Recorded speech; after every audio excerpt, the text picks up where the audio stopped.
Was it a necessary separation over fundamental truths, or a tragic failure of Christian love? The lesson of 1054 is that theology is never divorced from power, culture, and pride. The arguments over the filioque and Eucharistic bread were the vehicles, but the engine was a clash of civilizations, between Latin legalism and Greek mystery, between papal monarchy and conciliar collegiality. The bitter truth is that both sides could marshal biblical and historical support. The East was arguably more faithful to the original creed and the ancient model of church governance. The West was adapting to a brutal new world, where a strong central authority was necessary for survival. Can a universal truth be held by a divided body? The night before his crucifixion, Jesus prayed for his followers, that all of them may be one, Father, just as you are in me and I am in you, so that the world may believe that you have sent me. John 17:21. The Great Schism was, and remains,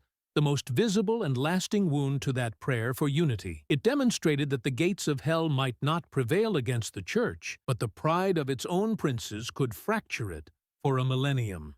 It drew a civilizational fault line that would shape history for centuries to come, a line between the Catholic West that would launch the Reformation and the Age of Exploration, and the Orthodox East that would become the bulwark against Islam, and later, the subject of communist atheism. More profoundly, it bequeathed to us a world where Christianity is inherently divided. Every modern denomination, every theological argument, exists in the shadow of this first great divorce. It normalized the idea that when cultural and theological differences become too great, separation is the answer. The two lungs of Christianity, as Pope John Paul II would later call them, have been breathing separately for 1,000 years.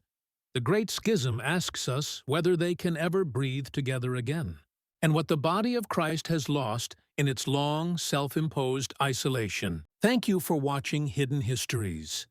If you enjoyed that journey through time, be sure to hit that like button and subscribe.